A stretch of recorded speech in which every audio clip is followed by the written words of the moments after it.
Welcome to Provisional Aspirations, a podcast exploring the intersection of psychology, philosophy, and clinical mental health.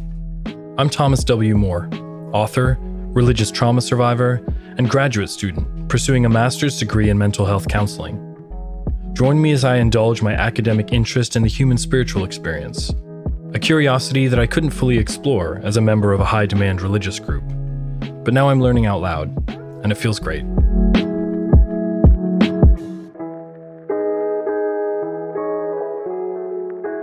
There's a mystery and excitement in autodidactism. I wonder if I would have ever given the time to Slovenian philosopher Slavoj Zizek if I hadn't stumbled across a copy of his book Living in the End Times a few weeks ago in the used bookstore across from my clinic. The book darts about, providing socio-political commentary on once hot-button topics and film references, feeling decidedly dated to its original publication in 2010. Despite the sense of being transported back in time to the late-aughts public radio debate, the writing leaves no doubt that Zizek is a rigorous and discursive thinker, whose original conceptualization of the social and political scene of the time manifests in the text in its pristine original, unaffected by the meaning-making of the collective at the time.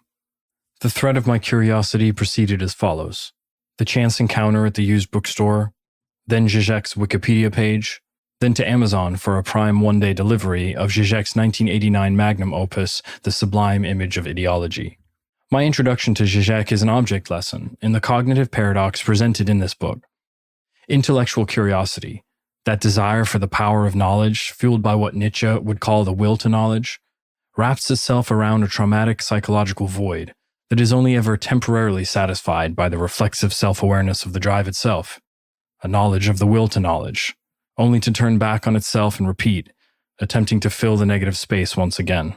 As Zizek would have it, the infinite linguistic and cognitive re-interpretability of positive assertion gets us no closer to knowing what is really real.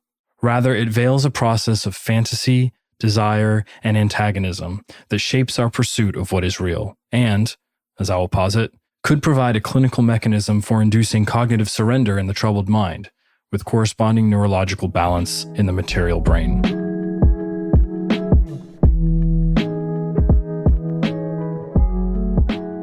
Slavoj Zizek draws from the work of Hegel, Marx, and Freud in developing his social and political theory.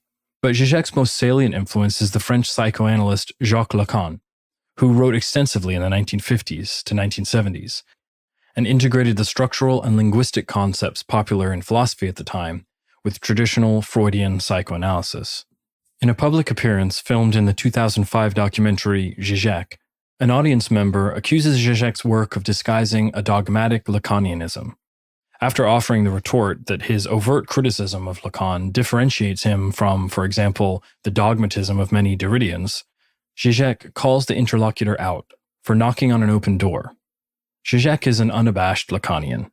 In The Sublime Object of Ideology, which inspires this article, Zizek synthesizes Marxist social theory with Lacan's psychoanalytic approach to ideology. Here's a quick breakdown. Zizek starts with a common Marxist defense of communism, that real-world applications of Marxist theory are not real communism. Zizek uses this statement as a jumping-off point, not for elaborating a political theory, but for further discussion of the function of ideology at the level of individual psychology. Ideology, according to Zizek, veils a sublime object that differs in essence from the real that it represents, and holds an uncanny influence over cognition at the individual and group levels. In Lacanian theory, ideology is separated from the real by fantasy. From the clinical perspective, passing through the fantasy resolves the conflict that arises from the gap between the real and the ideal, that can, if it remains unconscious, become the object of neurosis or obsession. What exists at this gap is a non-thing that Lacan refers to as the objet petit a. Objet is French for object, as in a psychic object. Petit a is French for lowercase a, which is the symbol that Lacan used to represent this object.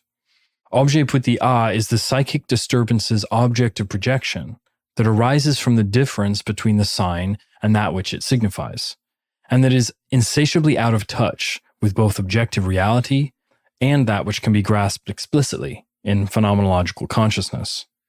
Objet petit a differs from Lacan's capital A symbol, which he uses to represent the ever-present other.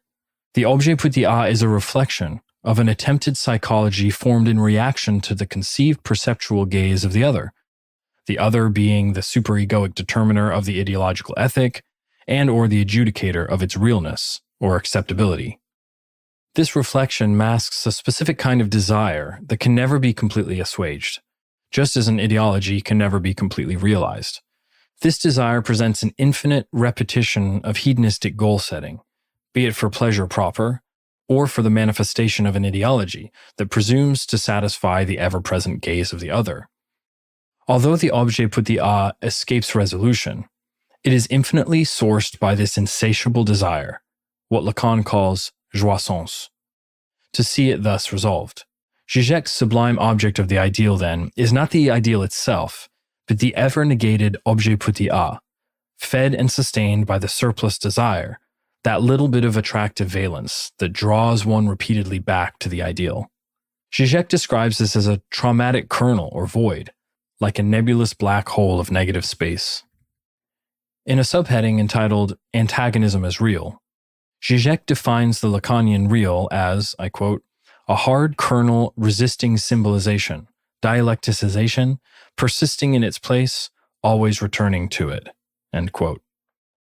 Zizek acknowledges that post-structuralism and linguistic philosophy have addressed the limitations of semantic discussion about what is real, concluding that language cannot exist outside the context of its commentary.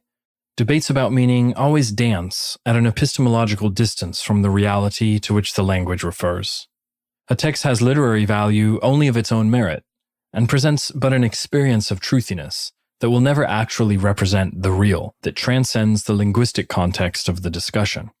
Zizek explains that although you can never quite put your finger on the real by accurately representing it with symbols, because after all it's a void-like essence that defies objectification, it paradoxically, and I quote, exercises a certain structural causality. It can produce a series of effects in the symbolic reality of subjects, end quote. As such, the antagonism between the obscurity of Lacan's objet petit a and that little bit of positive valence, the jouissance, becomes reality, the fundamental essence of the real. Zizek provides some paradoxical examples of antagonism as the real. One is the experience of falling in love. True love cannot be forced. It's only legitimate if it occurs freely. But if an individual were to date several people simultaneously with the goal of choosing who they would fall in love with, they would soon find that the decision had been somehow made for them. They will have fallen in love in such a way that they are no longer free to feel otherwise. Another example is evil. From the collective stance, evil is the embodiment of the act that brazenly causes suffering to others. However, if a so-called evil person is isolated in a jail cell, with no opportunity to harm others, evil no longer depends on its manifest action. Evil now appears to the onlooker to be embodied in a person, in the absence of any measure by which to determine an individual's evilness. The real is not the flawed attempt at resolving these paradoxes, but their inherent antagonism. The antagonism itself is the real. The realness of antagonism, as distinct from the inadequacy of assertions of the real, appears in the American socio-political debate, in hot-button issues, like the irreducibility of ethical and material perspectives on abortion, or the alternating places of race and racialized in the explicit discourse of implicit bias.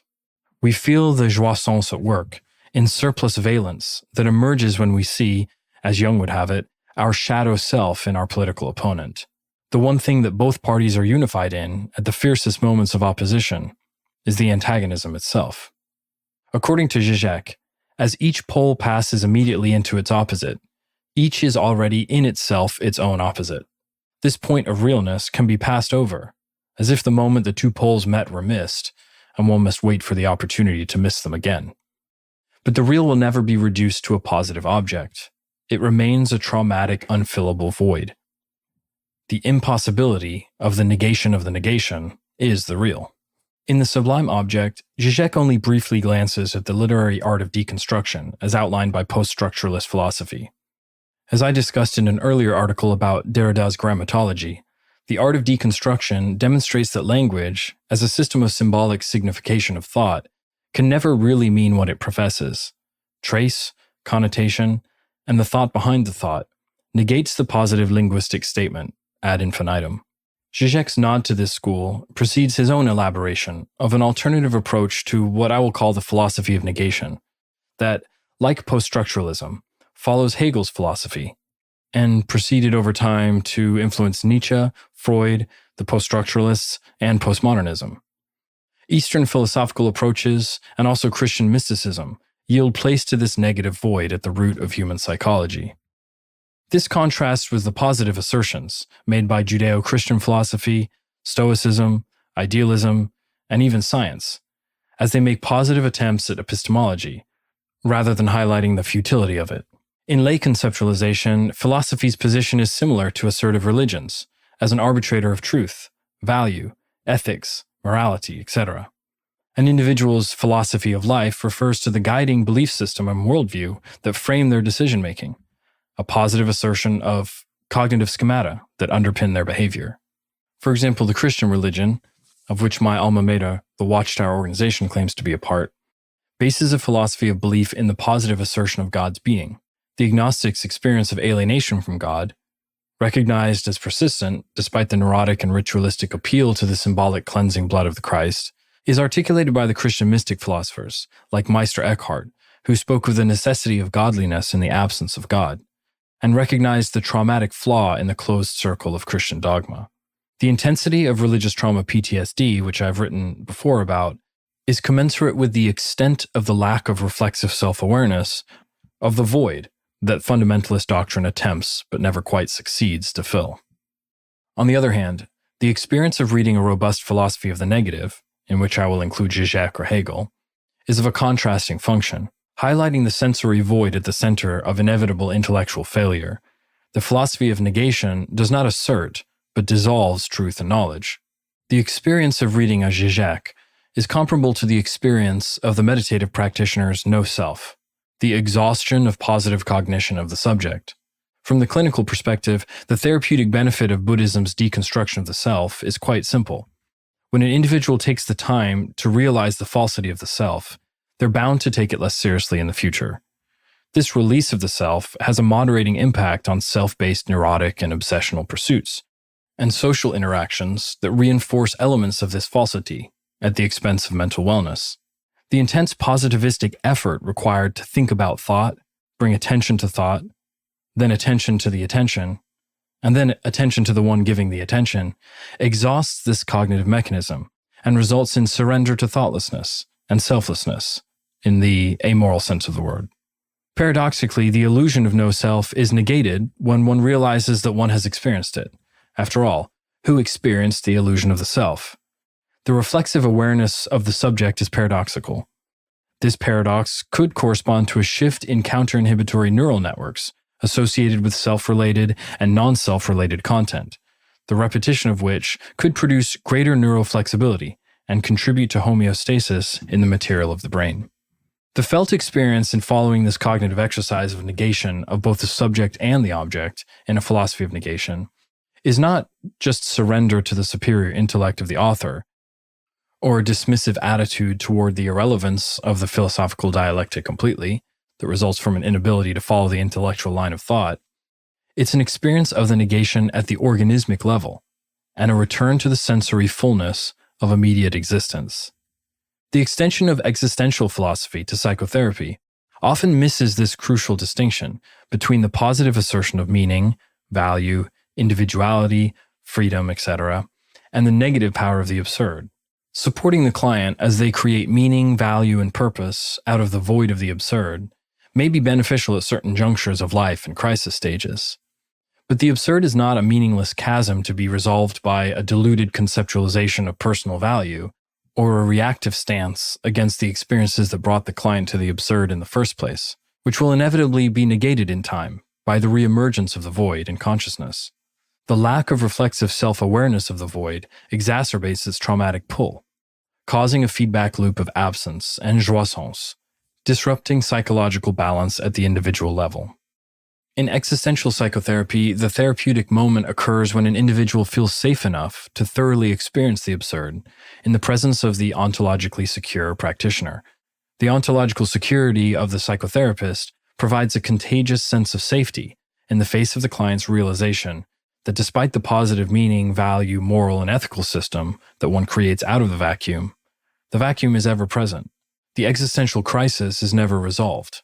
The antagonism is the real. In the meaninglessness, one creates meaning. In the nihilism, one creates ethic. In atheism, godliness. In the objectification of oppressor, phenomenological bliss. Existentialism's strength is in exposing the paradox of the object by juxtaposing meaning, value, freedom, and responsibility against the nihilism of the absurd. What it fails to attain is the paradox of the subject, the falsity of the subject grappling with the meaninglessness of existence. Neglecting the paradox of the subject in existential counseling can lead to a client's construction of worldviews built on the precarious foundation of the positive assertion of the subject doing the construction.